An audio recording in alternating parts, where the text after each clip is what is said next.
दर्जा हरारत 47 degree Celsius था। वो सपीदाए सहर से काम कर रहा था। न साया, न पानी और न ही जिस्म में मजीद हिम्मत बाकी थी। इसका नाम इमरान था, 3 बच्चों का बाप, एक ऐसा शख्स जिसने काम से कभी एक दिन की भी छुट्टी नहीं की थी।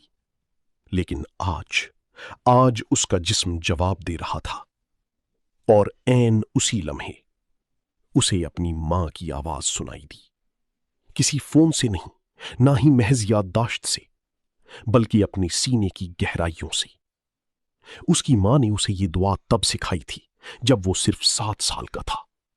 उन्होंने कहा था, बेटा, जब कभी गर्मी एक सजा महसूस होने लगी तो खुद को याद दिलाना कि सूरज भी अल्लाह के हुक्म का पाबंद है। ला इलाहा इल्लल्लाह मा अशद्द हर्र हाज़ल यौम, अल्लाहुम्मा अजिरनी मिन हर्र जहन्नम।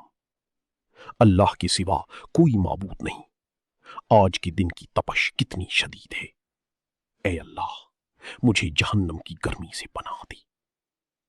उसने एक बार ये दुआ सरगोशी में पढ़ी, फिर दोबारा, और कुछ बदल गया। दर्जा हरारत नहीं, बल्कि वो खुद बदल गया।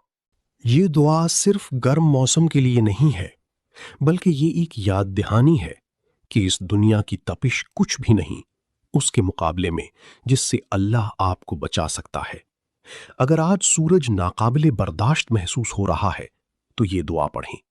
अगर आज जिंदगी नाकाबिले बर्दाश्त महसूस हो रही है तो ये दुआ पढ़ें, क्योंकि वही अल्लाह जो सूरज को काबू में रखता है, वही उन तमाम हालात को भी काबू में रखता है जो आपको झुलसा देने की कोशिश कर रही हैं। इसे शेयर करें। हो सकता है आपका एक बार शेयर करना किसी के लिए वो साया बन जाए जिसकी उसे आज सख्त जरूरत हो। इसे पढ़ें, इसे सीखें और इसे अपनी जिंदगी का हिस्सा बनाएं।